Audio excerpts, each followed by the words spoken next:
یہ ثواب کی ہونی چاہیے، فائدہ ویسے ہی ہو جائے گا. مگر جیسے کسی کو روزہ، تو اب آپ کی روزہ ثواب کی نیت سے رکھنے کی ہمت یا دل نہیں چاہ رہا ہو، لیکن وہ اس لیے روزہ رکھتا ہے کہ پیٹ صاف اور بدہضمی نہ ہو، تو کیا یہ درست ہے یا تقویٰ کے خلاف ہے؟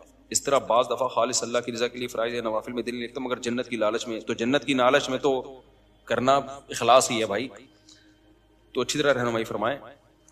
دیکھو آپ کا روزہ رکھنے کا دل نہیں کر رہا تھا، آپ نے یہ سوچ کے رکھا کہ صحت اچھی ہو جائے گی اس سے، پھر بھی ثواب ملے گا.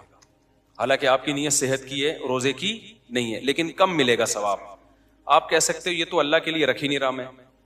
بھائی یہ اللہ کے لیے ہے، وجہ اس کی ہے کہ اگر صرف فاسٹنگ بڑھائے فاسٹنگ ہوتی تو وداؤٹ روزہ بھی ہو سکتی ہے. وہ سمجھتے ہیں کہ نہیں سمجھتے؟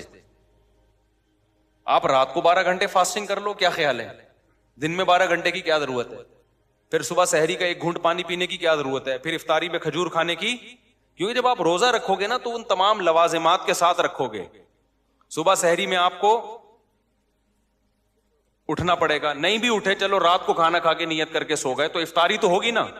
اور دوسرا آپ پر شریعت کا حکم لاگو ہوگا کہ عام فاسٹنگ جب آپ کر رہے ہوتے ہو خالی صحت کے لیے، اس میں بیچ میں آپ کی نیت خراب ہو گئی، آپ نے چائے پی لی، تو نہ گناہ ملے گا آپ کو اور نہ اس کی قضا واجب ہوگی آپ کے اوپر. یہاں جب آپ نے فاسٹنگ کی ہے تو تمام شرعی احکام آپ کی طرف متوجہ ہو جائیں گے. اب بیچ میں ڈاکٹر نے کہا کہ کوئی فائدہ نہیں ہے روزہ رکھنے کا، آپ کی تو پہلے ہی کولیسٹرول آپ میں ختم ہو چکا ہے، تو اب یہ کہہ کے آپ روزہ توڑو گے نہیں. چونکہ میں نے تو صحت کے لیے روزہ رکھا تھا، تو اب چونکہ اب کوئی ڈاکٹر کہہ رہے ہیں آپ فاسٹنگ توڑ دو، تو آپ کہو گے بھائی روزہ کیا ہے، وہ میرے لیے توڑنا بلا ضرورت جائز نہیں ہے، اس کو کمپلیٹ کرنا پڑے گا. دوسری بات یہ اگر توڑ دیا تو بعد میں قضا رکھنی پڑے گی. تو اس سے پتہ چلتا ہے کہ آپ کے پاس صحت بنانے کے 2 آپشن تھے، ایک روزہ رکھے اور ایک روزہ رکھے بغیر. آپ نے کہا روزہ چونکہ عبادت ہے تو چلو اس بہانے عبادت کر لو، تو ایک اچھے راستے کا انتخاب یہ بھی کیا ہے، نیکی ہے. نہیں آئی کھوپڑی شریف میں بات، بھائی یہ بھی تو ایک نیکی ہے نا. اس کی مثال ایسے ہے، نبی صلی اللہ علیہ وسلم نے فرمایا کوئی شخص اپنی زوجہ سے اپنی خواہش پوری کرتا ہے اس پہ بھی ثواب ملتا ہے. صحابہ نے کہا یا رسول اللہ وہ تو اپنی خواہش کے لیے کر رہا ہے، تو آپ نے فرمایا وہ غلط طریقے سے بھی تو خواہش پوری کر سکتا تھا زنا کر کے. اس نے خواہش کے لیے 2 آپشن تھے اس کے پاس. آسان آپشن زنا تھا. آسان آپشن کیا تھا؟ کوئی خرچہ نہیں ہوتا، 1 دفعہ کا ہوتا ہے. یہاں آپشن کیا ہے، پورا سسرال جہیز میں مل رہا ہے آپ کو. کیا خیال ہے بھائی؟ مل گیا، بلکہ پروگرام بڑھ گیا، برباد ہو گیا، سالے ملے، زندگی کی ٹینشن. تو اگر کوئی مزے کے لیے بھی کر رہا ہے تو نبی نے فرمایا یہ کیا بات ہے کہ جب زنا کر رہا تھا تو اس کو گناہ شمار کر رہے ہو، اور زنا سے بچ رہا ہے تو اس کو نیکی شمار کیوں نہیں کر رہے؟ تو اس لیے کوئی بھی عبادت کی جائے نا، اگر وہ دنیا کے لیے بھی ہے لیکن آپ کے پاس دوسرا آپشن بھی تھا، اس برے آپشن کو چھوڑ کر آپ عبادت والے آپشن کی طرف آتے ہو تو بھی ثواب ملتا ہے. ہاں یہ ضرور ہے، اس کو کہتے ہیں عمل مشوب فقہ کی اصطلاح میں. عمل مشوب کا مطلب وہ عمل جس میں اللہ بھی ہے اور اللہ کا غیر بھی ہے. تو جتنا اللہ کی رضا کا کانسیپٹ جتنا زیادہ ہوگا اتنا ثواب کا ریشو بڑھ جائے گا، جتنا کم ہوگا اتنا ثواب کا ریشو کم ہو جائے گا. تو پورا ثواب تو جب ہی ملے گا جب خالصتاً اللہ ہی اللہ ہو، صحت پیش نظر نہ ہو. لیکن ایسا نہیں ہے کہ آپ صحت کے لیے رکھ رہے ہو تو ہے تو چونکہ روزہ ہی نہ، وہ پورا روزہ کے شرعی احکام تو آ گئے نا آپ کی طرف، تو ثواب بہرحال روزے کا پھر بھی ملے گا. اس کی ایک اور آسان مثال دیتا ہوں. دیکھو ایک آدمی کو بزنس کرنے جانا ہے سعودی عرب، صحیح ہے نا، سعودی عرب اس نے بزنس کرنے جانا ہے رمضان میں. مکہ میں اس کی ٹریڈنگ چل رہی ہے، کسی تاجر سے ملنا ہے. اس نے سوچا یار جانا تو ہے ہی، تو شوال میں جانا ہے فرض کرو، تو کیوں نہ ہم ذی الحجہ میں چلے جائیں، اس بہانے حج بھی ہو جائے گا. تو ذی قعدہ میں جانا تھا، شوال میں نہیں، ذی قعدہ میں جانا تھا، تو ذی قعدہ کے بجائے اس نے میٹنگ کا ٹائم کیا دے دیا، ذی الحجہ کا. کہ یار جب جا ہی رہے ہیں، جا تو بزنس ہی کے لیے رہا ہے نا، لیکن ذی قعدہ میں بھی تو جا سکتا تھا. اس نے بزنس کو ڈیلے کر دیا ذی الحجہ کی طرف. اگر بزنس نہ ہوتا تو وہ نہیں جاتا، لیکن اب اس نے کہا کہ یار ذی الحجہ میں جب جانا ہے تو میں 1 مہینہ ڈیلے کر لیتا ہوں، بزنس بھی ہو جائے گا اور اس بہانے حج بھی ہو جائے گا، تو اس کو حج کا ثواب ملے گا. کوئی یہ نہیں کہہ سکتا ابے تیرا اگر بزنس نہ ہوتا تو تو آتا، کہوگے نہیں میں تو نہیں آتا، تو بھائی تو بزنس کے لیے آیا ہے. بھائی بزنس کے لیے میں ذی القعدہ میں بھی آ سکتا تھا، میں نے ذی الحجہ کا انتخاب اس لیے کیا کہ بزنس کے بہانے حج بھی ہو جائے. سمجھتے ہو کہ نہیں سمجھتے ہو؟ تو اس لیے نیکی کر لیا کرو کسی بھی بہانے میرے بھائی. اور ویسے بھی صحت کے عنوان سے بھی روزہ رکھو گے نا، تھوڑے دنوں میں روزے کی عادت پڑ جائے گی، نیت بھی سیٹ ہو جائے گی. پھر بچوں کو لالچ دے دے کے نیکیاں کرائی جاتی ہیں کہ نہیں کرائی جاتی؟ حضرت عبداللہ ابن مبارک رحمہ اللہ تعالیٰ کے والد، کتنے بڑے بزرگ محدث عبداللہ ابن مبارک، ان کے والد ان سے کہتے تھے کہ ایک شعر یاد کر لو عربی کا، 1 درہم دوں گا. یہ ان کو بڑا ادیب بنانا چاہتے تھے تاکہ قرآن حدیث پہ ان کو عبور ہو، کیونکہ عربی میں ہے نا یہ علوم. آج کل کے جو اسکالر ہے نا، عربی کا ککھ بھی نہیں آتا، عربی کا ان کو ککھ بھی بولو نہیں آتا، اور وہ بڑے بڑے اسکالر بنے ہوئے ہیں. تو مدارس میں 2 سال تو صرف عربی سکھائی جاتی ہے پہلے. تو عبداللہ ابن مبارک کے والد چاہتے تھے میرا بیٹا ادیب عربی میں عبور حاصل ہو تاکہ وہ قرآن و سنت کو اچھی طرح سے سمجھ سکے. تو اب بچوں کو لالچ دی جاتی تھی کہ 1 درہم دوں گا، 1 شعر یاد کر لو. اب عبداللہ بن مبارک کس چکر میں شعر یاد کر رہے تھے؟ پیسوں کے لیے. تو ثواب تو بڑھ گیا نا، کیا خیال ہے؟ لیکن ابا نے کیا سوچا، ابے کسی بھی بہانے بھائی تو کر لے. جب قرآن جب آئے گا نا، جب عربی آئے گی اور حدیثوں کا مطلب سمجھ میں آئے گا تو اخلاص بھی خود بخود پیدا ہو جائے گا. اسی وجہ سے عبداللہ بن مبارک فرماتے ہیں کہ میں نے علم دنیا کے لیے حاصل کیا، لیکن علم نے میرے دل سے دنیا نکال دی.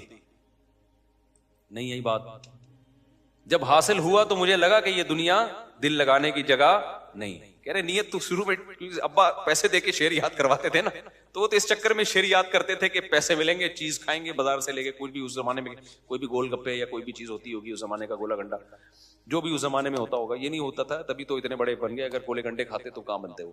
خیر، تو کہتے ہیں ہم نے دنیا کے لیے کیا، لیکن جب علم آیا نا تو علم ہی نے ہمیں سمجھایا کہ یہ دنیا کے لیے حاصل کرنے کی چیز نہیں ہے، یہ تو اللہ سے ملاتی ہے. تو اس علم نے اخلاص پیدا کر دیا. سمجھتے ہو کہ نہیں سمجھتے ہو؟ تو اس لیے بھائی نیکی کرو، نیت کو ٹھیک کرنے کی کوشش کرو، اپنی نیت کے چکر میں عمل نہ چھوڑو.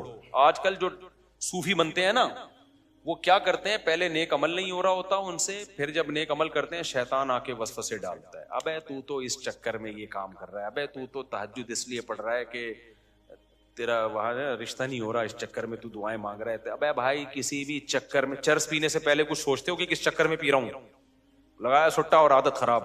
تو اچھی عادت ڈالنے کے لیے، اپنے آپ کو موٹیویٹ کرنے کے لیے جو بھی ہو رہا ہے نا، سرے 10 عمل کی عادت ڈالو. عادت پڑ جائے گی، پھر نیتیں ٹھیک کرتے رہو بیٹھ کے. نہیں آئی میرا خیال ہے، عادت پڑ جائے ایک دفعہ، نیتیں پھر ٹھیک ہوتی نہیں. نیت کا ٹھیک کرنا آسان ہے، نیت صحیح ہو، عادت ڈالنا بڑا مشکل ہے. دیکھو نیتیں کتنی اچھی ہیں، میں حج کروں گا اللہ کے لیے، کر لو، کر لے گا کیا؟ خالی کرنے سے تھوڑی ہوتا ہے، کرے گا تو پتہ چلے گا.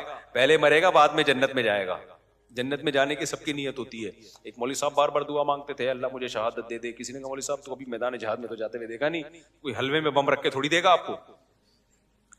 تو کسی بھی طرح سے نا اچھے عمل کی عادت ہوتی ہے، ڈال دو یار، اپنے آپ کو موٹیویٹ کیا کرو. اور میں تو اپنی بات بتاؤں، میں اپنے آپ کو اچھے عمل پہ موٹیویٹ کرنے کے لیے آخرت کے ساتھ دنیا کا بھی بہت سہارا لیتا ہوں. دنیا کا بھی بہت، کیا یار عادت پڑے عمل کی. اب جیسے صبح کبھی، آج بھی میں نے ایکسرسائز کی نا، ایکسرسائز کرتے ہوئے نیت یہ ہوتی ہے بھائی، نیت یہ ہوتی ہے میری کہ یار صحت اچھی ہوگی، گھر والوں کے حقوق ادا ہوں گے، انسان خوش مزاج ہوتا ہے، لوگوں سے ملتا ہے، اس پہ ثواب ملتا ہے نا. تو میں سمجھتا ہوں مجھے دوڑنے کے ہر چکر پہ کیا ملتا ہے؟ ثواب ملتا ہے. تو شیطان بیچ میں کہتا ہے بیٹا اتنا بھی نیک نہیں ہے تو اس لیے بھی کر رہا ہے تاکہ دنیا کی لذتیں بھی حاصل ہوں. تو میں کہتا ہوں، میں شیطان سے بولتا ہوں ہاں ہوں، تو تیرے کو کیا تکلیف ہو رہی ہے؟ کیونکہ اس چکر میں نا شیطان روکتا ہے پھر کہ نہیں کرو جاگنگ، نہیں کرو، جم نہیں جاؤ، کہ تیری نیت میں کھوٹ آ رہا ہے، تو دنیا کے لیے کر رہا ہے. تو بھائی میں جانوں اللہ جانے، تو شیطان تیرے کو کیا پیٹ میں کیوں مروڑ ہو رہا ہے؟ کیا خیال ہے بھائی؟ صحیح ہے، کر رہے ہیں بھلے تو اچھا عمل ہے نا. کیونکہ جب کسی بھی نیت سے اچھا عمل ہو جائے گا نا، اس کی فائدہ آخرت کو بھی ہوگا اس. اب دیکھو اگر ہماری دنیا کی بھی نیت ہو کہ یار میری صحت اس لیے اچھی ہو تاکہ میں پراٹھے اسی طرح کھاتا رہوں صبح، ویسے یہ کوئی بہت بری نیت ہے، اتنی بھی بری نیت نہ کریں آپ. لیکن فرض کر لو کہ میں دنیا کی لذتوں سے فائدہ اٹھاتا رہوں، یہ بھی نیت ہو. جب صحت اچھی ہوگی تو فائدہ آخرت کو بھی بہرحال ہوگا. آخرت میں بھی فائدہ ہو, کیونکہ آپ نماز میں دل لگے گا آپ کا, آپ تراویح پڑھ سکو گے, آپ تہجد پڑھ سکو گے, آپ حج کر سکو گے, آپ بیانات 2-2 گھنٹے کے جو میں بیان کرتا ہوں 2.5-2.5 3-3 گھنٹے کے بھی میرے بیانات ہوئے ہیں, ایک دن میں 2 بیانات بھی ہوئے ہیں. اگر یہ صحت نہ ہوتی تو بے ہوش ہو کے گر جاتا بھائی میں, تو اس کا فائدہ آخرت کو فائدہ ہو گیا کہ نہیں؟ تو نیت کرو اچھی, لیکن اگر اس میں بیچ میں دنیا کی نیت آ رہی ہے تو اس کی وجہ سے عمل مت چھوڑو, یہ میں کہنا چاہتا ہوں. عمل مت چھوڑو, آنے دو وسوسے آنے دو. شیطان ہر طرح سے عمل سے روکنے کی کوشش کرتا ہے. میں جب بیانات کا سلسلہ میں نے شروع کیا نا, میں نے تو بہت پہلے بیانات کا سلسلہ شروع کیا, میں جاتا تھا مجھے بیان کرنے میں مزہ بالکل نہیں آتا, یہ ذہن میں رکھو. بعض لوگوں کو شوق ہوتا ہے بیان کا, مجھے شوق شروع سے ہی نہیں ہے. ایک دفعہ ہم مسجد میں پہنچے بیان کرنے کے لیے, تو میری جگہ کوئی اور پہلے شروع کر دیا انہوں نے, تو میں تھوڑا لیٹ ہو گیا تھا. تو اب وہ صاحب کا دل چاہ رہا تھا بیان کرنے کا, ان کو بڑا غصہ آیا کہ یہ کیوں آ گیا. میں نے کہا بھائی جان میں تو بڑا خوش ہو گیا ہوں کہ آپ کو بٹھا دیا, یار ہمیں تو سکون ملے گا. تو الحمدللہ مجھے شوق نہیں ہے. تو میں نے کیا کیا کہ اپنے استاد سے کہا کہ بھائی مجھے نا بیان کا شوق نہیں ہے, حالانکہ یہ ہونا چاہیے, یعنی لوگوں کی اصلاح کی فکر ہونی چاہیے نا, تو جذبہ نہیں ہے میرے اندر, اور وہ تو مجھے لگ رہا ہے مجھے تو ثواب ہی نہیں مل رہا, میں اپنے خام میں اپنے گلا پھاڑ پھاڑ کے ضائع کر رہا ہوں, تو میں کیا کروں. انہوں نے بولا یہ شیطان ہے جو الو بنا رہا ہے کام سے روکنے کے لیے. کام کو فوکس کرو. کام یہ ہے کہ لوگوں کے عقیدے بھی خراب ہو رہے ہیں, لوگ گمراہ بھی ہو رہے ہیں, لوگ زنا میں پڑ رہے ہیں. بھائی ڈیوٹی پوری کرو, اخلاص کے چکر میں نا عمل کو مت چھوڑو, اخلاص پیدا ہو جائے گا. اور اخلاص ہوتا ہے, بعض دفعہ ہمیں لگ رہا ہوتا ہے کہ نہیں, حقیقت میں ہوتا ہے. سمجھ میں آ رہی ہے بات کہ نہیں آ رہی ہے؟ ہوتا ہے. شیطان نا بہت بڑی فلم ہے, حقیقت بتا رہا ہوں آپ کو, بہت بڑی فلم ہے. وسوسے ڈالتا ہے, وہ کہہ رہے تمہارے تو یہ عمل ضائع ہو رہا ہے, تمہیں تو ثواب ہی نہیں مل رہا. انہوں نے کہا شکر کرنا سیکھو. پھر مجھے موٹیویشن پتہ ہے کہاں سے ملی ہے, کہ میں بیان کرتا رہتا تھا 2-3 گھنٹے کے. میں نے کہا یار فائدہ تو, 4 آدمی نے داڑھی رکھ لی اتنے 10 سالوں میں, کیا فائدہ. مجھے موٹیویشن ملی ہے جب یوٹیوب پہ بیان جانا شروع ہوئے, نیچے کمنٹس آنا شروع ہوئے, کتنے لوگوں کو فائدہ ہو گیا, تباہی ہو گیا. میں نے کہا بھائی یہ تو کیا ہو رہا ہے, اتفاق سے بہت فائدہ ہو رہا ہے. تو وہاں سے مجھے موٹیویشن ملنا شروع ہوئی ہے, اس لیے میں کمنٹس پڑھتا ہوں لازمی. اچھا بعض دفعہ انسان کسی چیز کو ہلکا سمجھ رہا ہوتا ہے, اسے نہیں اندازہ ہوتا کہ اس کا کیا کیا اثر پڑ رہا ہے. پڑھے لکھے لوگوں نے جب بتایا نا, ہم ملحد ہو چکے تھے. میں نے ایک واقعہ سنایا, میں بھی ترکی جا رہا تھا, تو میرے ساتھ ایک دوست بیٹھے ہوئے تھے, انہوں نے مجھے کہا کہ آپ کے بیان میں لطیفوں کے علاوہ کچھ بھی نہیں ہوتا. مجھے تھوڑا سا افسوس تو ہوا سن کے. میں نے کہا شاید ایسے ہی ہوگا, اب اس سے آدمی ڈی موٹیویٹ ہوتا ہے. کیا خیال ہے؟ آدمی کہتا ہے پھر چھوڑو تو پھر کیا ہے. بہت لوگ مجھے یہ کہتے تھے, ابے بھائی آپ کے تو لطیفے ہیں, چٹکلے ہیں. شروع میں کمنٹس میں بھی ایسی باتیں بہت ہوتی تھی. تو موٹیویشن کیسے ملتی ہے؟ ایسے ہی میں بیٹھا ہوا ہوں, ترکی جا رہا, ہمارے استاد تھے جامعہ کے, انہوں نے بولا آپ تو لطیفے سناتے ہو, بس اس لیے آپ اتنے وائرل ہو گئے نا, اور اس لیے اتنا پھیل گئے دنیا میں. تو میں نے کہا یار یہ مجھے عجیب سا لگا تو صحیح, لیکن میں نے کہا شاید ہو ایسا. اللہ کی قدرت. تھوڑی دیر میں ایک آدمی آیا, ایک لڑکا, اس نے کہا میں اپنی وائف کے ساتھ سفر کر رہا ہوں, آپ کے ساتھ رش بہت ہے اس لیے میں مل نہیں سکا. میں ایتھیسٹ ہو گیا تھا, خدا کا منکر ہو گیا تھا. آپ کے بیان سن کے میں دوبارہ اسلام بھی لایا ہوں, داڑھی بھی رکھی ہے, اور نماز بھی میں نے, وہ لندن جا رہا تھا وہ. میں نے کہا لے بھیا, یہاں سے ڈی موٹیویٹ ہوا, ادھر سے کیا ہو گیا, موٹیویٹ ہو گیا. تو دونوں چیزیں ساتھ ساتھ الحمدللہ. تو جب ایسے بہت سارے, میں واقعات سناتا نہیں ہوں, مجھے ڈر لگتا ہے کہ شو بازی نہ ہو جائے, لیکن اگر میں رجسٹر رکھ لیتا نا کہ کتنے لوگوں کو الحمدللہ کتنا فائدہ ہوا ہے, تو شاید ایک رجسٹر اس کے لیے کافی نہیں ہے. کتنی خواتین کے گھر بسے دوسری شادی کے بیان کی وجہ سے, کتنے لوگ نمازی بن گئے, کتنوں سے شرابیں چھوٹ گئیں, بہت بہت الحمدللہ اللہ نے. لیکن ظاہر ہے جتنا ہم کام کر سکتے تھے اتنا ابھی بھی نہیں کر رہے ہیں. تو پھر مجھے اندازہ ہوا کہ یہ جو بار بار آتا ہے نا دماغ میں, اخلاص نہیں ہے, یہ فلان, یہ کون کروا رہا ہے, یہ شیطان کروا رہا ہے کام چھڑوانے کے لیے. سمجھتے ہو گے نہیں سمجھتے ہو, یہ شیطان ٹوپیاں کرا رہا ہے تاکہ انسان کام کرنا چھوڑ دے. تو یہ ہے, تو اس لیے اپنے آپ کو خود موٹیویٹ کیا کرو, اپنی خود تعریفیں کر لیا کرو کبھی بیٹھ کے. ابے بھائی تو نے آج بڑا خاندانی کام. جب دوسری شادی ہو نا, لوگ ماریں گے, پکڑ کے کوٹیں گے, آدمی ڈر جائے گا نا. تو اپنے آپ کو خود, کوئی نہیں بولے گا, کیونکہ میرے پاس اتنا ٹائم تھوڑی میں ہر جگہ آپ کو ہر جہاں بھی کوئی دوسری شادی کر رہا ہے میں اس کو سمجھانے پہنچ جاؤں تو نے بڑا اچھا کام کیا ہے. کتنے لوگ کر رہے ہیں.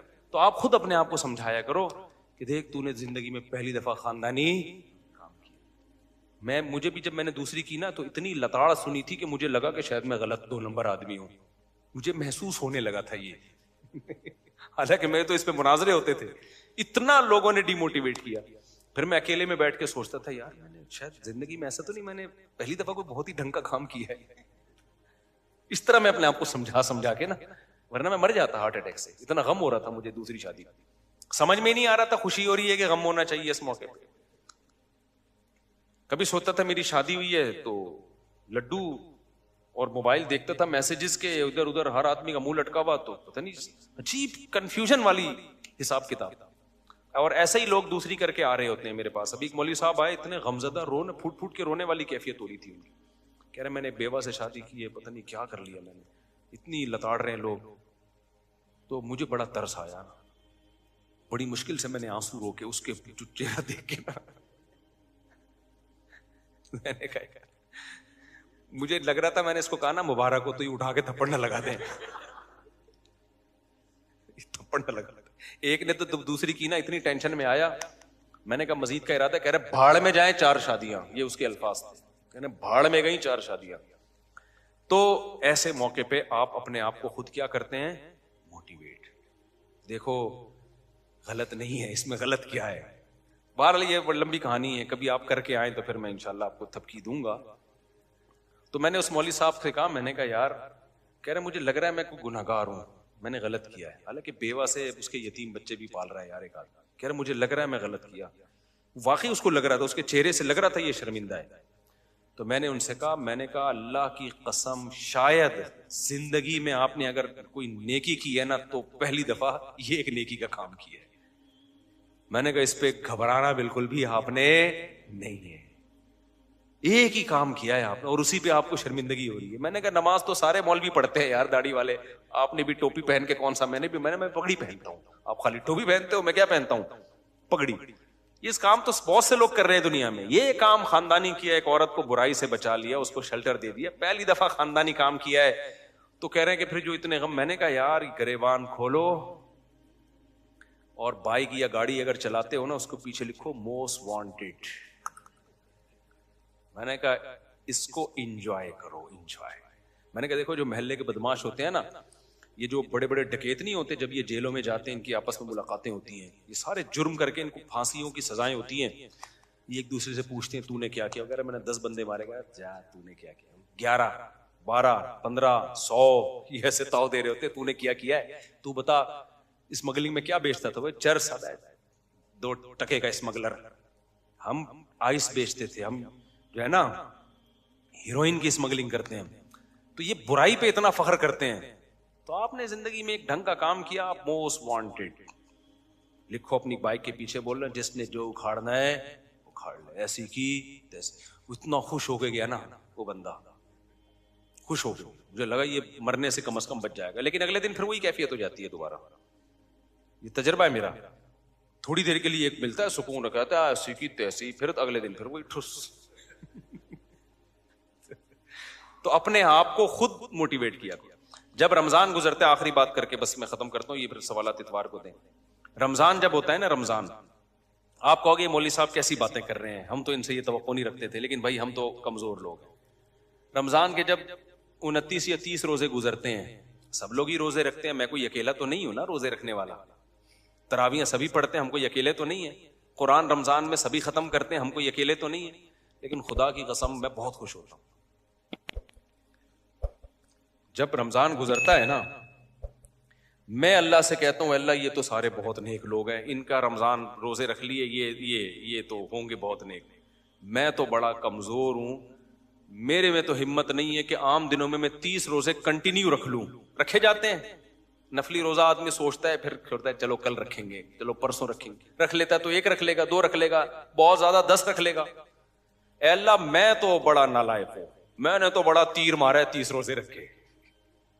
یہ کس کو, اپنے آپ کو موٹیویٹ کرنے کے لیے. بھائی ایک نعمت ملی ہے, شکر ادا کرو یار. ہم ورنہ آسان ہے یار, کتنا بڑا اللہ کا کرم ہو گیا, اللہ نے ہم پہ فرض کر دیے. آپشنل رکھتا تو میرے بھائی میں اور آپ اتنی بڑی نیکی, اللہ آپشن دے دیتا نا کہ بھائی تو رکھنا چاہے تو رکھ لے, نہیں تو چھوڑ دے, تو ہم کہاں رکھ لیتے بھائی.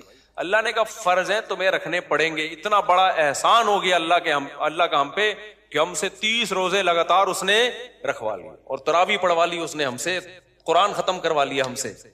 تو میں تو بڑا خوش ہوتا ہوں, میں کہتا ہوں بھائی ہم تو بڑے نالائق ہیں, لیکن مجھے اللہ نے بڑا نوازا کہ 30 روزے رکھنے کی اللہ نے توفیق دی. اسی وجہ سے جب چاند گزرتا ہے تو لوگ رو رہے ہوتے ہیں, ہائے ہائے رمضان جا رہا ہے. ہم خوش ہوتے ہیں کہ یار اللہ میاں نے 30 روزے رکھوا کے اب ہمیں چھٹی دے دی, اب کھاؤ پیو. تو جب اللہ چھٹی دے دے گا ہم چھٹی پہ خوش ہوں گے, جب رب روزہ کہے گا تو ہم کیا رکھیں گے. کیا ہو گیا بھائی جان؟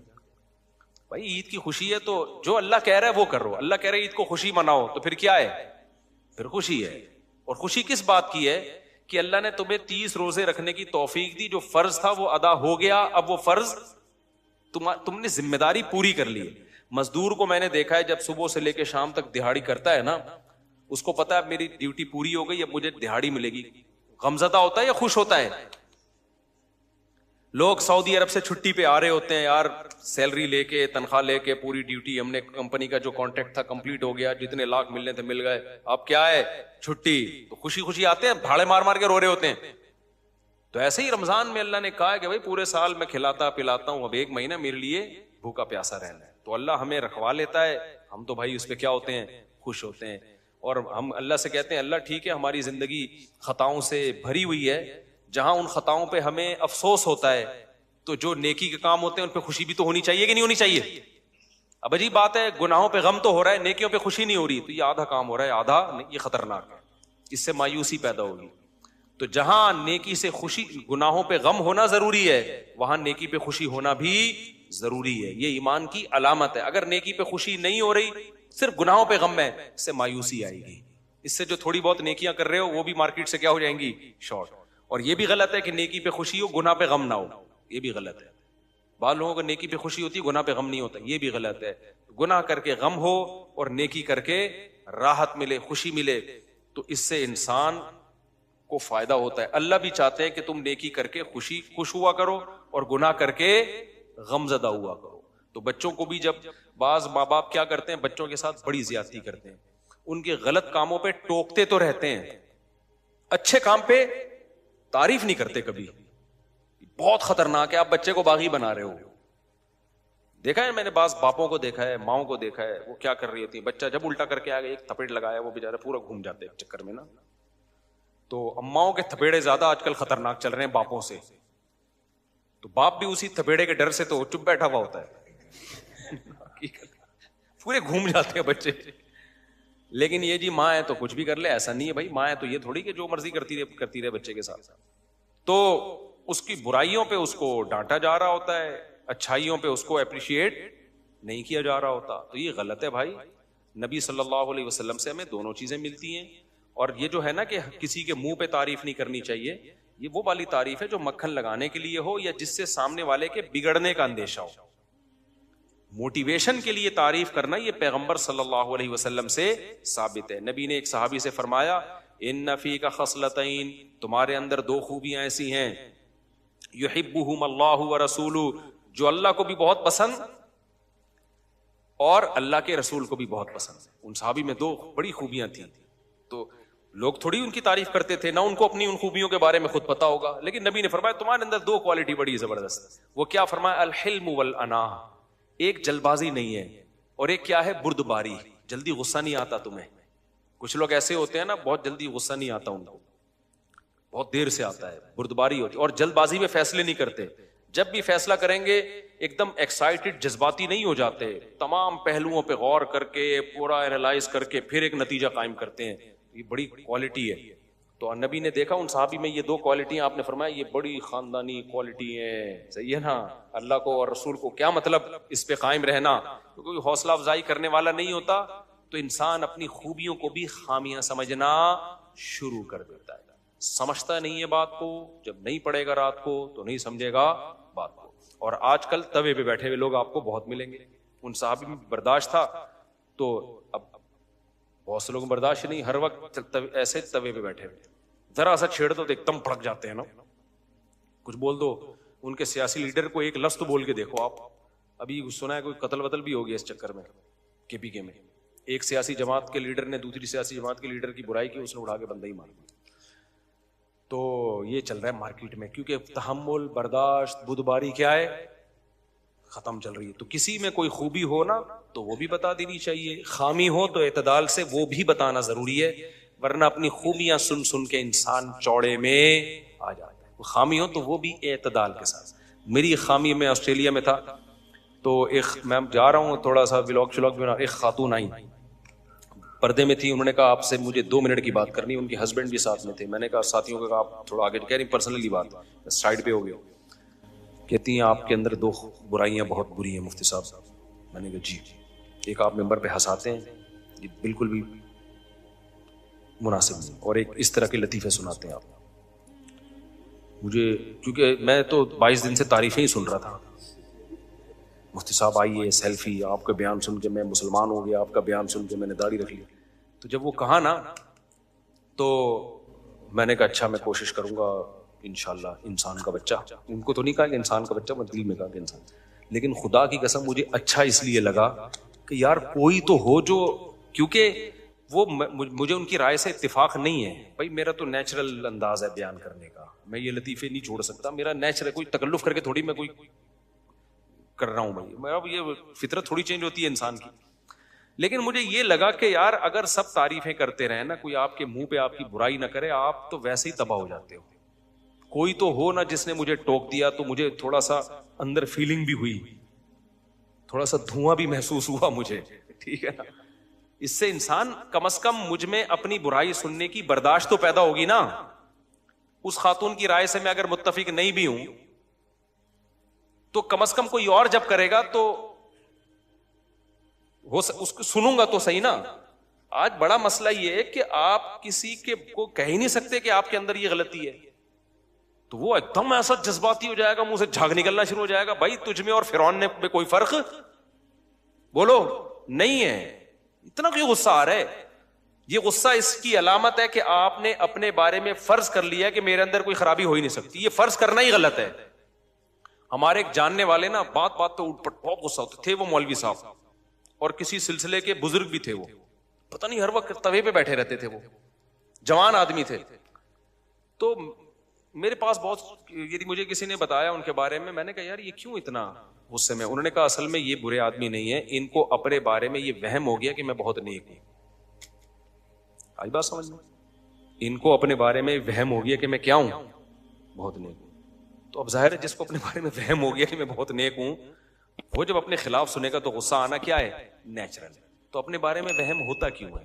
بولو بھائی ہم تمہارے جیسے نارمل ہیں, ہم کوئی بہت بڑی پہنچی ہوئی فلم نہیں. میں نے کبھی اپنے گھر کے بارے میں دعویٰ کیا کہ میرے گھر میں بہت سکون ہے اور میں 4 شادیاں کر کے بہت کامیاب لائف ہے, لوگوں آ جاؤ تم بھی اس راستے کی طرف؟ کبھی میں نے دعویٰ کیا یہ؟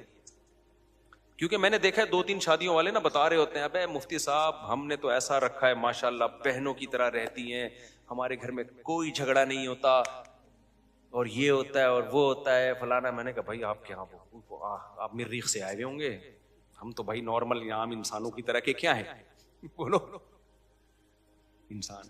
لوگ مجھے کہتے ہیں آپ کی 4 شادیاں کامیاب ہو گئیں, تجربہ کیسا رہا؟ اب آپ بتاؤ 2 کرنی چاہیے, کامیاب ہو گئی. میں نے کہا کامیابی کا مفہوم کیا ہے آپ کے ذہن میں؟ کامیابی کا مفہوم اگر یہ ہے کہ کوئی کسی قسم کی ٹینشن ہی نہیں ہے, تو میں نے کہا یہ تو جنت میں ہی ہوگی, یہ دنیا میں نہیں ہو سکتا, یہ نہیں ہو سکتا دنیا میں. اور اگر کامیابی کا یہ مفہوم ہے کہ میں کر کے پچھتا رہا ہوں, پچھتا نہیں رہا, تو میں نہیں پچھتا رہا, چاہے جتنی بھی ٹینشن ہو. کیا خیال ہے؟ جیسے کوئی ایک شادی کرے اور ٹینشن ہی ٹینشن ہو, تو وہ کیا کہے گا بھائی یہ والی غلط ہو گئی, یہی کہے گا نا, یہ تھوڑی کہے گا کہ ایک شادی نہیں کرنی چاہیے. تو اگر کسی کی 4 شادیاں بھی غلط ہو گئیں تو بھائی اس سے اسلام کا فلسفہ تھوڑی غلط ہو جائے گا, اس سے یہی ہوگا. تبھی یہ جو لوگوں کے یہاں طلاقیں ہوتی ہیں نا, میں ان سے بدگمان نہیں ہوتا.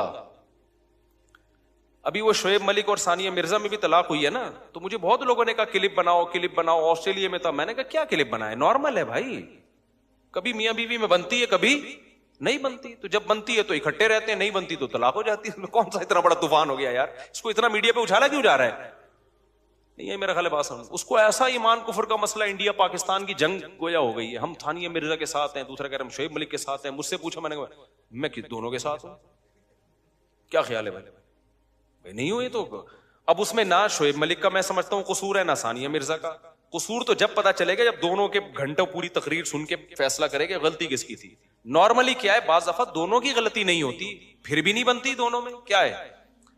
دوسری بات یہ, اگر شعیب ملک غلط تھا یا ثانیہ ملک غلط تھی تو کرنا کیا, جب علیحدہ ہو گئے تو اب جو مرضی غلط تھا تو وہ جانے اللہ جانے. کیا خیال ہے, یہ غلط صحیح کی بحث تو جب ہوگی جب دونوں میاں بیوی کے طور پہ رہ رہے ہوں. پھر ثانیہ مرزا مجھ سے, ثانیہ مرزا نام ہے نا, ثانیہ مرزا مجھ سے رابطہ کر کے کہتی شعیب ملک میرے حقوق ادا نہیں کر رہا. مجھ سے رابطہ نہیں کرتی تو پھر میں اس بحث میں نہیں پڑتا. مجھ سے کوئی کہتے شعیب ملک یہ کر رہا ہے, میں کہنا بھائی وہ جو کر رہا ہے وہ اس کی بیوی جانے, اور ثانیہ مرزا جو کر رہی ہے وہ اس کا شوہر جانے. مجھ سے تھوڑی انہوں نے باپ بنا کے پوچھ رہے کہ ہم کون صحیح ہے کون غلط ہے. کتنی بھی کمپلین میاں بیوی کی آئے نہ, بولو ان کا پرسنل معاملہ ہے. جب یہ ہمارے پاس فیصلہ لائیں گے پھر ہم فیصلہ کریں گے. جب تک میرے پاس نہیں ہے تو وہ میاں بیوی بھائی تو جو مرضی کرے, یہ ہمارا ہیڈک بولو نا, ان کا پرسنل معاملہ ہے. ابھی ایک جھگڑا ہوا دو تاجروں میں, بہت بڑا جھگڑا نا. ایک کہہ رہا ہے میں ایسا, وہ کہہ رہا ہے فلانا ویسا. میں چپ کر کے بیٹھا ہوں نا, ایسے بالکل انجوائے کر رہا ہوں نا, ایسے بالکل ہے, کیونکہ میں ٹینشن کیوں لوں تمہارے جھگڑے کی. بھائی جھگڑا تمہارا ہے, میں ایک دم تیش میں آ جاؤں تو غلط ہے تو غلط ہے. تو مجھے کہنے لگے آپ بتائیں کون صحیح ہے اس میں. میں نے کہا آپ لکھ کے دیں ریٹن میں نا کہ مفتی صاحب ہم دونوں کا جھگڑا ہے, آپ جو فیصلہ کریں گے نا پھر ہم اس کو مانیں گے. یہ لکھ کے دیں, پھر میں دوبارہ سے آپ کا جھگڑا سننا شروع کروں گا. ابھی تک تو میں نے اس کو, کیونکہ میرے اپنے غم کم ہیں جو میں تمہارے غموں کو لے کے یار بیٹھا رہا ہوں. پیسیوں مسائل ہے میرے ساتھ. آج نا لوگوں کے پاس فارغ ٹائم بہت ہے. ثانیہ مرزا شعیب ملک, ابے ان کا پرسنل مسئلہ ہے. اگر وہ ثانیہ مرزا شعیب ملک پہ الزام لگا رہی ہے تو وہ بولو بھائی ہمیں نہیں پتا یہ الزام صحیح ہے غلط ہے. اگر صحیح بھی ہے غلط بھی ہے تو جب الگ ہی ہو گئے تو اب جو مرضی کرو بھائی, تو پروگرام بڑھ گیا. ٹھیک ہے نا, کیا ہو گیا. جب تھے تو اس وقت وہ, میں جلدی سے وہ تاجروں کا قصہ مکمل کر دوں تاکہ آپ کو پتا چلے میں کیا کہنا چاہ رہا ہوں. میاں بیوی کے معاملات میں بھی ایسے ہی کیا کرو. تو جب وہ الزام لگایا نا وہ دو تاجروں نے یوں ہے, میں نے کہا بھائی لکھ, اگر مجھ سے پوچھ رہے ہو نا کون صحیح ہے تو ریٹن میں دونوں لکھ کے دو. زبانی کلامی نہیں ہوگا تاکہ مکر نہ سکو آپ, اور پورا پراپر وے میں لکھ کے دو. جھگڑا کیا ہے, پھر اپنا فون نمبر بھی ڈالو, میں اس کو پہلے پراپر پڑھوں گا سمجھوں گا, پھر کراس کویشچن کر کے اس کی تنقیح کروں گا, اور پھر لیٹر پہ آپ نے لکھ کے دینا ہے کہ جو فیصلہ مفتی صاحب نے کیا ہم اس کو مانیں گے, ہمارے پاس فالتو ٹائم نہیں ہے. اس پورے پراپر وے سے کوئی میاں بیوی جھگڑا کر کے میرے پاس آئے تو میں فیصلہ کروں گا اس میں شوہر صحیح ہے یا بیوی. جب تک نہیں آئیں گے تو بھائی الزام کی دنیا تو بہت بڑی ہے. بیوی شوہر پہ طلاق کے بعد تو الزامات ہی لگتے ہیں. طلاق کے بعد بیوی یہ تھوڑی کہے گی میرا شوہر بہت اچھا تھا, بلا وجہ طلاق دے دی مجھے اس نے, اور شوہر یہ تھوڑی کہے گا میری بیوی بہت اچھی تھی لیکن پھر بھی میں نے چلتا کر دیا اس کو. ایسے تو مارکیٹ میں ہے ہی نہیں. تو میاں بیوی کے معاملات ہوں, یہ بزرگوں کے ہاں بھی طلاقیں ہو سکتی ہیں, مفتیوں, اللہ نہ کرے, ہمارے اللہ کا شکر ہے ہمارا گھر صحیح چل رہا ہے الحمدللہ, لیکن یہ کوئی اچھمبے کی چیز نہیں ہے کہ حضرت جی فلاں بزرگ تھے انہوں نے بیوی کو طلاق دے دی, لو اپنا گھر تو بسا نہیں سکتے, دوسروں کو مشورے دیتے ہیں. نہیں بھائی, یہ نیچرل ہے, یہ نارمل ہے. اگر عورت نہیں سنبھل رہی ہے تو شوہر نہیں سنبھال سکتا اس کو. دنیا میں کوئی مائی کا لال ایسا پیدا نہیں ہوا. ایک جھگڑا میرے پاس آیا, بہت بڑے عالم تھے, بزرگ تھے, ان کا اپنی بیوی سے جھگڑا, نوجوان عالم تھے, بہت بڑے تو نہیں کہنا چاہیے لیکن اچھے سنجیدہ عالم تھے اور تقویٰ تھا ان میں. ان کا جھگڑا چل رہا تھا بیوی سے, 2-3 دفعہ علیحدگی کی بات ہوئی. تو لڑکی کے ابا نے مجھ سے کہا کہ میں اس شرط پہ اپنی بیوی کو, اپنی بیٹی کو بھیجوں گا, یہ گارنٹی لے کہ جو ہے جیسی ہے یہ برداشت کرے گا. تو میں نے کہا دیکھیں یہ بات تو میں نہیں کر سکتا اس سے کہ گارنٹی لے, تو کیونکہ جو ہے جیسی ہے کہ اس کا مطلب تو بہت مفہوم بہت وسیع ہو جائے گا نا, یہ تو کچھ بھی کرتی رہے بیٹھ کے, کہیں نہ کہیں کسی کو پابند ہونا پڑے گا. میں نے کہا یہ تو مطالبہ ہی غلط ہے آپ کا, اس کو بھی کچھ شرائط اور اس کو بھی کچھ شرائط پہ آنا پڑے گا. نہ ہم عورت کو یہ مشورہ دیں گے کہ میاں جو ہے جیسا ہے برداشت ہی کرنا ہے, نہ ہم مرد کو مشورہ دیں گے کہ جو ہے جیسی ہے. یہ کہنے کی باتیں ہوتی ہیں, پریکٹیکل لائف میں اس کا وجود نہیں ہوتا. تو اس لیے گھروں میں بھائی ہم تو کبھی الٹا ہم نے دعویٰ ہی نہیں کیا کہ جو ہے نا وہ پتہ نہیں کون سی دنیا میں بھائی جب 2 شادیاں ہوتی ہیں طلاق کے چانسز کم ہونے کے بجائے بڑھتے ہیں، اس میں 3 میں اور بڑھتے ہیں، 4 میں اور بڑھتے ہیں. سمجھتے ہو؟ کیونکہ جھگڑوں کا امکان میرے نہیں ہے الحمدللہ، اللہ کا فضل ہے، لیکن بڑھ سکتے ہیں. اللہ نہ کرے کبھی بھی بڑھے، امید بھی نہیں ہے انشاءاللہ، لیکن سب کچھ ہو سکتا ہے بھائی. ہم اسی دنیا میں رہتے ہیں، روٹی کھاتے ہیں، غصہ بھی آتا ہے. کیا خیال ہے؟ میں بھی غلط ہو سکتا ہوں، گھر میں بھی کوئی غلط ہو سکتا ہے. میں نے کوئی گارنٹی لی کہ میرے اوپر مہر لگ گئی ہے قیامت تک میں نیک ہی رہوں گا؟ کسی کا کوئی بھروسہ نہیں ہے بھائی دنیا میں. تو آپ اسلام کا فلسفہ پیش کرو. اسلام میں 4 شادیاں ہیں عورتوں کا گھر بسانے کے لیے. اسلام غلط نہیں ہو سکتا. میں غلط ہو سکتا ہوں بھائی، سمجھتے ہو کہ نہیں سمجھتے؟ میں غلط صحیح بھی ہو سکتا ہوں، ایسا نہیں کہ غلط ہو. آپ غلط ہو سکتے ہو، صحیح بھی ہو سکتا ہوں، میں غلط بھی ہو سکتا ہوں. تو ہم اپنی بات کر ہی نہیں رہے ہیں. ہم کس کی بات کر رہے ہیں؟ اسلام کی بات. تو میرا بھی گھر میں جھگڑا بھی ہو سکتا ہے، اونچی آواز میں بات بھی ہو سکتی ہے، لڑائی بھی ہو سکتی ہے، اولاد بھی بگڑ سکتی ہے. اللہ نہ بچائے اس اولادوں کو بگڑنے سے.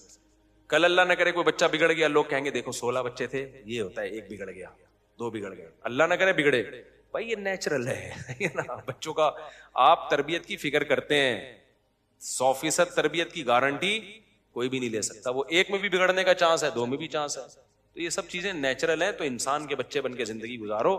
بہت بڑے بڑے دعوے کرنے کی قطعاً ضرورت نہیں ہے. نارمل رہو. مولانا شفیع تھانوی کا ملفوظ یاد رکھو. وہ فرماتے تھے لوگ میرے پاس آتے ہیں بزرگ بننے کے لیے، میں کہتا ہوں انسان بن جاؤ بس کافی ہے. تو انسان نارمل ہی ہوتے ہیں، دوڑتے بھی ہیں، چلتے بھی ہیں، ان کو غم بھی ہوتا ہے، ان کو خوشی بھی ہوتی ہے. جب بھوک لگ رہی ہو اور نلی نہاری سامنے آ جائے تو خوشی سے بے ہوش ہونے کا بھی ان کا خطرہ ہوتا ہے. بھوک میں ان کو غصہ بھی آتا ہے. اور اگر بھنڈی کے ساتھ کریلا پکا کے ان کو کھلایا جائے تو کتنا ہی بڑا بزرگ ہو اس کو مزہ آئے گا کریلا کھانے میں. اور جتنی چیزیں ہیں جلدی جلدی بتا دوں نا میں. اور نارمل ہوتے ہیں، یعنی کوئی بزرگ کوئی الگ سی چیز نہیں ہوتا. اگر ہے تو پھر وہ بزرگ نہیں ہے، وہ اوپر سے کیا ہے، فارغ، اس کی سیٹنگ آؤٹ ہوئی بھی ہے. تو نارمل رہا کرو اور کوشش بھی کرو نارمل بننے کی. کوئی الگ سی کوئی فلم بننے کی کوشش نہ، پھونکوں والی سرکار بننے کی کوشش کرو. نارمل رہو. تو بڑے بڑے دعوے جو بھی کرتے ہیں نا، میں یوں ہوں، میں فلانا ہوں. ایک صاحب بہت بڑے بڑے دعوے کرتے تھے. میری 4 مجھ سے پوچھتے تھے آپ کی، میری اس وقت 3 تھی نا، آپ کی 3 بیوی میں جھگڑا ہوتا ہے؟ میں نے کہا ہمارے تو ہوتا ہے بھائی. اس وقت ہوتا تھا، اب نہیں ہوتا الحمدللہ. تو انہوں نے کہا آپ کے یہاں جھگڑا ہوتا ہے؟ میں نے کہا بڑے خاندانی جھگڑے ہوتے ہیں ہمارے یہاں. ہم نے کوئی شریفوں والا کام تھوڑی کیا ہے، دوسری کی ہے، پھر تیسری بھی کر لی تو جھگڑا نہیں ہوگا کیا؟ تو کہہ رہے ہیں آپ کی، اس وقت میری کوئی بیٹی بھی نہیں تھی. تو انہوں نے کہا آپ کی جب بیٹی ہوگی، اس کی جب شادی، بیٹی تھی، بچی چھوٹی تھی، جب بچی آپ کی شادی ہو کے جب جائے گی اور آپ کا داماد دوسری کرے گا، آپ کو تکلیف نہیں ہوگی؟ میں نے کہا ہوگی. کہتے ہیں پھر آپ نے کسی اور کی بچی پہ سوگن کیسے لے آئے؟ میں نے کہا اس لیے کہ وہ کسی اور کی بچی ہے، میری تھوڑی ہے. میں الٹے سیدھے جواب دینے کا عادی نہیں ہوں. تو میں جواب دینے کا، میں نے کہا جو نیچرل ہے وہ تو نیچرل ہے بھائی. میری بچی پہ سوکن آئے گی. میں نے کہا اس وقت حالانکہ بچی شادی کی عمر بھی نہیں، میرا خیال ہے تھی بھی، پتہ نہیں تھی، مجھے یہ بھی یاد نہیں ہے. تو میں نے کہا بھائی میں نیچرل ہے یہ. تو کہہ رہے پھر آپ وہ کام کیوں کر رہے ہو جس سے تکلیف ہو؟ میں نے کہا اس لیے کہ اللہ کا حکم ہے، اس کے بغیر گزارا نہیں ہے. تو کہہ رہے پھر آپ اپنے داماد کو کیسے روکو گے؟ میں نے کہا میں نے یہ کب کہا کہ میں روکوں گا اس کو؟ میں نے یہ کب کہا ہے؟ آپ نے سوال یہ پوچھا تھا کہ آپ کی بچی پہ سوکن آئے گی، تکلیف ہوگی؟ میں نے کہا ہاں ہوگی. آپ نے یہ پوچھا کہ داماد کو روکو گے؟ اگر آپ یہ کہتے کہ داماد کو روکو گے تو میں کہوں گا بھائی روکنے کا میرے پاس حق بولو نہیں ہے، روکوں گا نہیں، تکلیف ہوگی. تو پھر مجھے کہنے لگے اگر آپ کا داماد آپ سے آ کے پوچھے کہ میں دوسری کرنا چاہتا ہوں آپ کیا کرو گے؟ میں نے کہا رکھ کے چپیٹ لگاؤں گا اس کو. آئی بات سمجھے؟ کہہ رہے ہیں اس کا مطلب آپ روک رہے ہو. میں نے کہا میں روک نہیں رہا، میں کہہ رہا ہوں یہ مجھ سے پوچھ کے کرنے کا کام ہے. میری بچی پہ سوکن لے کر آ رہا ہے بھائی، اور کل اس کو بولے گا تمہارے باپ نے پرمیشن دی تھی. بھائی یہ کام میرے بتا کے کرنے کا نہیں ہے. یہ ایسے ہی جیسے قربانی کے بکرے کو آپ بول رہے ہو تو لیٹ جا میں تجھے کاٹوں گا. بھائی تجھے اللہ نے حکم دیا کہ لٹا کے اس کو کاٹ دے، اس کو تھوڑی حکم دیا کہ وہ تیرے سامنے آ کے لیٹ جائے. اس کو تم بھاگ بھائی تو. اسی طرح یہ مسئلہ بھی ہے. لوگ کہتے ہیں پہلی بیوی کو آپ قائل کریں کہ وہ اپنے شوہر کی دوسری کرائے. میں نے کہا میرا دماغ خراب نہیں ہوا، اللہ کا شکر ہے، میں اتنا پاگل نہیں ہوں جتنا تم سمجھ رہے ہو. عورت کو تو سوکن کی تکلیف ہوتی ہے، وہ کیوں کروائے گی تیری دوسری شادی؟ تیرے میں دم ہے تو کر کے بتا دے. جس کو فائدہ ہو رہا ہے، جس کو ایک اور بیوی مل رہی ہے، اس میں دم ہے نہیں، اور جس پہ سوکن آ رہی ہے جس کا کوئی فائدہ نہیں ہو رہا، بظاہر ڈیپ میں جائیں گے تو ہیں فائدے لیکن بظاہر نہیں، اس کو تو حوصلہ دلا رہا ہے کہ وہ تیری دوسری کرائے گی. تو یہ بیوقوفوں کے ایک ٹولے ہیں، صحیح ہے نا. تو بات وہ کرو جو سوسائٹی میں جو چل سکے. تو اللہ میاں نے مرد کو دوسری کی اجازت دی ہے، پہلی کو تکلیف ہوتی ہے، اس کا تکلیف ہونا نیچرل ہے، لیکن بڑے فائدوں سے بچنے کے لیے چھوٹے نقصانات کو برداشت کرنے کا حکم دیا ہے. یہ فلسفہ ہے. عورت کو نہیں کہا کہ تو اپنے شوہر کی دوسری کرا، یا جب وہ کرے تو لڈو بانٹا کر کے جی میرے شوہر نے ایکچولی. ایک صاحب نے مجھے کہا میں نے دوسری شادی کی، میری بیوی کو اتنا افسوس ہوا اور یہ کیا، یہ تو کفر ہے. میں نے کہا کوئی کفر نہیں ہے، یہ نیچرل ہے. اس کے شوہر، اس کو یہ خطرہ ہے کہ میرے شوہر کا، حالانکہ محبت ڈیوائڈ ہوتی نہیں ہے. میں ویسے خواتین کی جنرل نالج کے لیے بتاؤں. ألم تر أن الفلك تجري في البحر بنعمة الله ليريكم من آياته. اے مخاطب، کیا تو دیکھتا نہیں ہے کہ سمندر میں کشتی چلتی ہے اللہ کی نعمت کے ساتھ، تاکہ اللہ تمہیں اپنی نشانیاں دکھائے. اس رکوع میں اللہ تعالیٰ کی نعمتوں کا ذکر چل رہا تھا، توحید کی بات ہوئی تھی.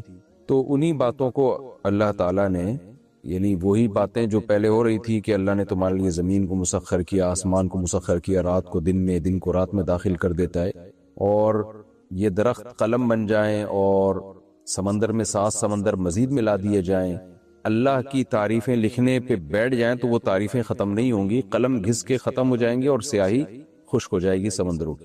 تو اللہ تعالیٰ اور مزید نعمتیں اس میں بیان کر رہے ہیں. کیا تم نے دیکھا نہیں کہ کشتی سمندر میں چلتی ہے اللہ کی نعمت کے ساتھ؟ سمندر کا کام ہے ڈبونا، لیکن اللہ نے سمندر کو تجارت کے لیے بہترین ذریعہ بنا دیا. اللہ کی نعمت کے ساتھ چلتی ہے کشتی. وہ نعمت کیا ہے؟ رزق ہے، جس کو تم حاصل کرتے ہو سمندری تجارت کے ذریعے. تو اللہ فرماتے ہیں یہ کس کا فضل ہے تمہارے اوپر کہ تمہارے لیے اس نے سمندر کو مسخر کر دیا، کام میں لگا دیا. اب تم سمندر کی پشت پہ سوار ہو کر تجارتیں کرتے ہو. لیُریَکُم من آیاتہ، تاکہ اللہ تمہیں اپنی نشانیاں دکھائے. اللہ دکھائے دیکھو سمندر کو کیسے میں نے تمہارے کام میں لگایا ہے، اور اس میں کتنی مخلوق ہے. سمندر جب ہم کشتی میں جاتے ہیں تو اللہ کی نشانیاں ہمیں اور زیادہ دیکھنے کو ملتی ہیں، اور خود یہ ایک بڑی نشانی ہے کہ ہم اس میں رزق تلاش کر رہے ہیں. تو اللہ اپنے بندوں پر کتنا مہربان ہے. میں بار بار یہ بات بتاتا رہتا ہوں نا کہ اگر سمندر کی تجارت نہ ہوتی، انسان کے لیے رزق، کتنے لوگ بے روزگار ہو جاتے، اور دوسری بات یہ کہ چیزوں کا حصول کتنا مشکل ہو جاتا، کیونکہ خشکی کے ذریعے ٹریولنگ کرنے میں انسان کا خرچہ زیادہ آتا ہے. سمندر کے ذریعے ٹریولنگ کرنا بہت سستا پڑتا ہے، تو لہذا اس میں تجارت بھی سستے میں ہوتی، یعنی چیزوں کے ریٹ بھی مناسب رہتے ہیں. فرمایا ان فی ذلک لآیات لکل صبار شکور. اس میں نشانی ہے ان لوگوں کے لیے صبر کرتے ہیں بہت زیادہ اور شکر کرتے ہیں. صبر شکر اس لیے کہا کہ جب آپ صبر کر کے اپنی خواہشات پہ کنٹرول کرتے ہیں نا، تو پھر آپ کو حق کے بارے میں سوچنے کا موقع ملتا ہے. اگر آپ کی طبیعت میں صبر نہیں ہے تو آپ ان چیزوں میں غور ہی نہیں کرتے، آپ کھانے پینے میں عیاشی میں لگے رہو گے. کون ہے جس نے سمندر کو مسخر کیا؟ کون ہے جس نے ہمارے لیے تجارت کو آسان کیا؟ کون ہے جس کے فضل سے ہم یہاں سے نعمتیں اٹھا کے دوسرے ملکوں میں لے جاتے ہیں؟ چاول یہاں سے وہاں جا رہا ہے، گندم وہاں سے یہاں آ رہا ہے. آپ دیکھو سمندر میں ایک عجیب ہی تجارت ہو رہی ہے، پورٹ پہ جا کے دیکھو، ایک عجیب ہی اللہ کی قدرت کا منظر نظر آتا ہے. اتنے بڑے بڑے جہاز آ کے لگ رہے ہوتے ہیں پورٹ پہ، اور کہاں سے گندم کے پورے کنٹینر بھر کے آ رہے ہوتے ہیں، چاول کے کنٹینر بھر کے آ رہے ہوتے ہیں، یہاں سے اتنی چیزیں جا رہی ہیں، گاڑیاں بھر کے آ رہی ہوتی ہیں، ایسے کھلونوں کی طرح رکھی ہوئی ہوتی ہیں جہازوں میں. تو جس کی طبیعت میں صبر ہے اور وہ گناہوں سے بچتا ہے اور اللہ کے بارے میں غور کرتا ہے، اس کے لیے تو نشانیاں ہیں. اور جو خواہشات کے غلام ہیں، ان کی طبیعت میں شکر ہی نہیں ہے، تو خواہشات کے غلاموں کو یہ باتیں سمجھ میں نہیں آتی. وہ تجارت تو کرتے رہیں گے، اس سے اللہ کے وجود اور اللہ کے خالق اور محسن ہونے کا ان کو استحضار ہی نہیں ہوگا، اس کی طرف ان کی توجہ ہی نہیں جائے گی. آگے فرمایا وَإِذَا غَشِيَهُم مَّوْجٌ كَالظُّلَلِ دَعَوُا اللَّهَ مُخْلِصِينَ لَهُ الدِّينَ. اللہ کی ایک اور تمہیں نشانی نظر آتی ہے، جب تمہیں موجیں گھیر لیتی ہیں، كَالظُّلَلِ صائبانوں کی طرح. تو یہ کیا کرتے ہیں؟ دَعَوُا اللَّهَ مُخْلِصِينَ لَهُ الدِّينَ. مشرکین اپنے بتوں کو اس وقت بھول جاتے ہیں، لات منات عزا وغیرہ سب کو بھول کے صرف ایک اللہ کو پکار رہے ہوتے ہیں. فَلَمَّا نَجَّاهُمْ مِنَ الْمُخْلِصِينَ لَهُ الدِّينَ. اسی کے لیے پکار کو، دعا کو خالص کرتے ہوئے کہتے بھئی اللہ ہی سے مانگنا ہے. فَلَمَّا نَجَّاهُمْ مِنَ الْبَرِّ. جب اللہ انہیں خشکی کی طرف نجات دے دیتا ہے، فَمِنْهُمْ مُقْتَصِدٌ. ان میں کچھ لوگ معتدل ہوتے ہیں، زیادہ تر تو بگڑ ہی جاتے ہیں، دوبارہ بتوں کی پوجا شروع کر دیتے ہیں. کچھ ایسے ہیں جو کہتے ہیں بھئی ہم نے اب توحید پر قائم رہنا ہے. حضرت اکرمہ رضی اللہ تعالی عنہ جو ابو جہل کے بیٹے تھے، وہ بھی اسی طرح ایمان لے کر آئے، کہ جب مکہ فتح ہوا تھا نا تو وہ فرار ہو گئے. جب فرار ہوئے تو موجوں نے چاروں طرف سے گھیر لیا, سمندر کے راستے سے فرار ہوئے تھے وہ, تو چاروں طرف سے موجوں نے گھیر لیا. تو انہوں نے پھر اللہ سے دعا مانگی کہ اللہ تو نے مجھے نجات دی تو میں تیرے سوا کسی کی عبادت نہیں کروں گا. ان کو نجات مل گئی اور وہ الحمدللہ توحید پر قائم رہے اور اسلام قبول کیا انہوں نے. لیکن یہ آیت حضرت اکرمہ کے بارے میں نہیں ہے کیونکہ وہ تو بعد میں مسلمان ہوئے تھے, اور یہ آیت تو مکی صورتوں میں سے ہے, لیکن اس کا مصداق حضرت اکرمہ بھی ہے. آگے اللہ فرماتے ہیں وما یجحد بآیاتنا, ہماری یہ نشانیوں کا انکار نہیں کرتے, الا کل ختار کفور, مگر ہر بدعہد اور ناشکرا. جو ناشکرا ہوگا اور بدعہد ہوگا, زبان کا پکا نہیں ہوگا. منافق کی نشانی ہے نا عہد شکنی, یعنی جو بول رہے ہیں اس کے خلاف چلنا. تو اس طرح کے جو لوگ ہوتے ہیں وہ اللہ کی آیات کا بھی انکار کرتے ہیں, اور جو کردار کے ایک نمبر ہوتے ہیں وہ اللہ کی آیات کا اعتراف کرتے ہیں. یا ایھا الناس اتقوا ربکم. اب اللہ تعالیٰ سورت کو ختم فرما رہے ہیں ایک حکم کے ساتھ. وہ حکم یہ ہے کہ اپنے اندر تقوی پیدا کرو, اللہ سے ڈرو. یا ایھا الناس اتقوا ربکم, اے لوگو اللہ سے ڈرو, اپنے رب سے ڈرو. واخشوا یوما لا یجزی, اور اس دن سے ڈرو جس دن لا یجزی والد عن ولدہ, جس دن باپ اپنی اولاد کی طرف سے جزا نہیں دے گا. یعنی ایسا نہیں ہوگا باپ کوئی فدیہ دے کے اپنی اولاد کو عذاب سے بچا لے. ولا مولود, اور نہ ہی بچہ ہوا جاز عن والدہ شیئا, وہ اپنے والد کی طرف سے کوئی جزا دے دے, بدلہ دے دے. جس کا جرم ہوگا اسی کو سزا ملے گی, کوئی ایک دوسرے کے کام نہیں آئے گا. ان وعد اللہ حق, بے شک اللہ کا وعدہ سچا ہے, یعنی قیامت آ کے رہے گی, حساب و کتاب ہوگا. فلا تغرنکم الحیات الدنیا, دو چیزیں تمہیں اللہ سے غافل کر سکتی ہیں, ایک دنیا کی چمک دھمک اور ایک شیطان. دنیا کی چمک دھمک تو ایسی ہے جس کی طرف انسان کا نفس مائل ہوتا ہے, گاڑیاں, بنگلے اور لوگوں کی عیاشی دیکھ کے تمہارا دل چاہے گا تم خدا کو ناراض کر دو, عیاشی میں پڑ جاؤ. یہ ہے دنیا کی زندگی. اس لیے اللہ نے فرمایا اس دنیاوی زندگی یہ تمہیں دھوکے میں نہ ڈال دے, یہ مسافر خانہ ہے, ختم ہو جائے گی. یہی مطلب ہے دھوکے کا, کہ ایسا لگ رہا ہوتا ہے جیسے یہاں ہمیشہ رہنا ہے. تو اپنے سے پہلوں کو دیکھا کرو, کتنے بڑے بڑے عیاش لوگ دنیا میں آئے, ختم, ایک دفعہ مرتے ہیں تو بس واپسی کا کوئی چانس ہی نہیں. تو لا تغرنکم الحیات الدنیا, یہ دنیاوی زندگی تمہیں دھوکے میں نہ ڈالے. تو اللہ تعالیٰ تو اس دنیا کی زندگی کو 2 ٹکے کا نہیں قرار دیتے. تو چونکہ یہ انسان کو اللہ سے غافل کر سکتی ہے, نماز سے روکے گی, زکوٰۃ سے, صدقہ خیرات سے, اور زنا سے, اور شراب سے, اور اخلاقی برائیوں سے. یہ دنیا تمہیں جو ہے شریعت جب روکے گی تو یہ دنیا اس کی طرف مائل کرے گی. اس لیے اللہ نے فرمایا کہ فلا تغرنکم الحیات الدنیا, دنیاوی زندگی تمہیں غافل نہ کر دے, دھوکہ نہ دے دے. یہ ذہن میں رکھنا کہ اللہ کا وعدہ سچا ہے. ولا یغرنکم باللہ الغرور, اور دھوکہ دینے والا بھی تمہیں اللہ سے دھوکہ نہ دے دے اللہ کے بارے میں. وہ کون ہے؟ شیطان. شیطان میں نے بار بار بتاتا ہوں کہ وہ کیسے گمراہ کرتا ہے, برائی پہ اچھائی کا لیبل لگا دیتا ہے. جو کام آج کی مغربی طاقتیں کر رہی ہیں نا, جو کفریہ طاقتیں کر رہی ہیں کہ رائٹس کے نام پہ برے کام کو اچھائی کا لیبل لگا دینا, عورت کو فحاشی کی طرف مائل کرنا, اس پہ لیبل لگانا عورت کی آزادی. شیطان سیم یہی کام کر رہا ہوتا ہے کہ آپ جب گناہ کرنے لگتے ہیں تو شیطان بعد میں یعنی آپ کو امید دلاتا ہے توبہ کر لینا, لہذا کر لو ابھی گناہ, تو توبہ سے گناہ معاف ہو جاتے ہیں. تو ہر طرح سے جو ہے نا, یعنی دلائل کے انبار لگا کے, جھوٹے دلائل کے انبار لگا کے شیطان انسان کو گناہ کی طرف لے کے جاتا ہے. اس لیے اللہ نے فرمایا اس سے تم ہوشیار رہنا, یہ تمہیں یہ دھوکہ دے گا. آگے اللہ نے فرمایا ان اللہ عندہ علم الساعۃ وینزل الغیث ویعلم ما فی الارحام. اب جب قیامت کی بات آتی ہے تو ایک ہی سوال ہوگا, قیامت آئے گی کب؟ تو اللہ نے فرمایا کہ غیب کا علم اللہ کے پاس ہے. غیب کا علم اللہ کے پاس ہے, لہذا اللہ ہی کو معلوم ہے کہ قیامت کب آئے گی. اس لیے ان اللہ عندہ علم الساعۃ, اللہ ہی کے پاس, اللہ ہی ہے جس کے پاس ہے قیامت کا علم. وَيُنَزِّلُ الْغَيْثَ, بارش بھی وہی برساتا ہے, یعنی اسی کے پاس علم ہے بارش کا. یہاں یہ مطلب ہوگا جب وہ چاہتا ہے برس جاتی ہے. وَيَعْلَمُ مَا فِي الْأَرْحَامِ, اور وہی جانتا ہے ما فی الارحام, عورت کے رحم میں کیا ہے, یعنی لڑکا ہے یا لڑکی ہے, مرد ہے یا عورت, یہ اللہ جانتا ہے. وَمَا تَدْرِي نَفْسٌ مَاذَا تَكْسِبُ غَدًا, کسی نفس کو پتہ نہیں ہے کل وہ کیا کرے گا, یعنی کل اس کے ساتھ کیا ہونے والا ہے, کل وہ کیا کرنے والا ہے. وَمَا تَدْرِي نَفْسٌ بِأَيِّ أَرْضٍ تَمُوتُ, کسی نفس کو پتہ نہیں ہے کس جگہ پر اس کی موت واقع ہونے والی ہے, کس زمین میں وہ مرے گا. ان اللہ علیم خبیر, اللہ جاننے والا بھی ہے, باخبر بھی ہے. تو یہ 5 چیزیں بیان کی گئی ہیں, ایک قیامت کا علم, دوسرا بارش, تیسرا ماں کے پیٹ میں کیا ہے, چوتھا کل آپ کے ساتھ کیا ہونے والا ہے یا آپ کیا کرنے والے ہیں, اور 5واں آپ کی موت کہاں واقع ہوگی. یہ بڑا مشہور ٹاپک ہے آج کل, اس پہ بہت سارے اسکالرز بھی بہت ساری باتیں کر رہے ہیں یہ سوال پیدا ہوتا ہے آج کل تو الٹرا ساؤنڈ سے پتہ چل جاتا ہے لڑکا ہے یا لڑکی ہے، تو بارشوں کا بھی پہلے سے محکمہ موسمیات والے بتا دیتے ہیں۔ اس کے مختلف جوابات دیے گئے، لیکن حقیقت یہ ہے کہ اگر آپ قرآن کے مزاج کو سمجھتے ہیں نا، تو میں بار بار ایک بات بتاتا ہوں، قرآن جزئیات کے ضمن میں اصول اور کلیات بیان کرتا ہے، اس بات کو سمجھنے کی ضرورت ہے۔ اصول اور کلیات کیا؟ اصل میں قرآن ایک قاعدہ بیان کر رہا ہے کہ غیب کا علم اللہ کے سوا کسی کے پاس نہیں ہے، تو اس کے لیے کچھ جزئیات یعنی مثالیں دی ہیں، تو یہ مثالیں مقصود نہیں ہے، مقصد یہ بتانا ہے کہ غیب کا علم اللہ کے سوا کسی کے پاس نہیں ہے۔ جب یہ بات آپ سمجھیں گے تو نہ اشکال ہوگا نہ جواب کی ضرورت رہے گی۔ تو چونکہ یہ 5 چیزیں اس زمانے میں غیب میں داخل تھیں، غیب کسے کہتے ہیں؟ جس تک پہنچنے پہ آپ کے پاس کوئی اسباب نہ ہو۔